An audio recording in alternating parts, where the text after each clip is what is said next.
Well, windbreaks are used on many farms to help minimize soil erosion and protect buildings and structures, which is why producers often look for guidance on depreciating deduction for an immediate tax break.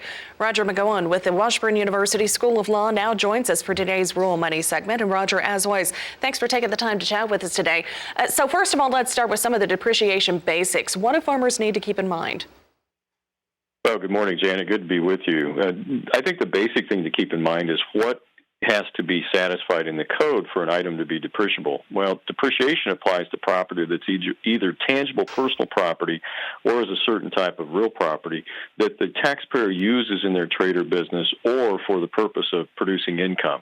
And it has to have a determinable useful life of more than a year. And it's that last point that is the catch. Land is not depreciable. Even though it's used by a farmer and a rancher in their business, the IRS says, and the courts agree, it doesn't have a determinable useful life. You can't show that it wears out. So it's not depreciable.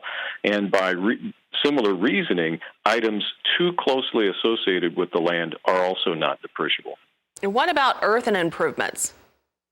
Well, that's the question there. Are the earthen improvements too closely associated with the land such that they're not depreciable?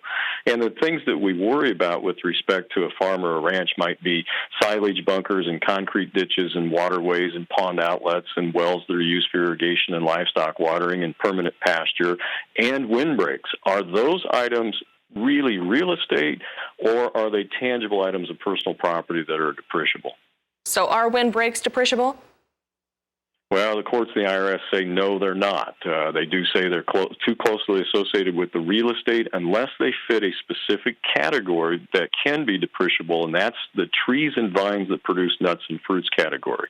Unless your windbreak is consisting of that type of trees and vines, then it's not depreciable. But there is another section of the code where you may be able to claim a current deduction for your planting costs as a soil and water conservation expense. So would a takeaway be that putting down trees that maybe do produce a side product might be a benefit in the long run? Yeah, if they do produce, if they're trees and vines that produce nuts and fruits, then it is depreciable. Plus, you always have that ability to claim your planting cost as a soil and water conservation expense if you meet the requirements of that code section, which is Section 175. The only other way to get a current deduction for a windbreak is to prove that it will wear out and that it's not too closely associated with the real estate. Well, Roger, as always, thank you very much for your insight today. Again, Roger McEowen, he's with Washburn University School of Law on the phone with us today from Topeka, Kansas.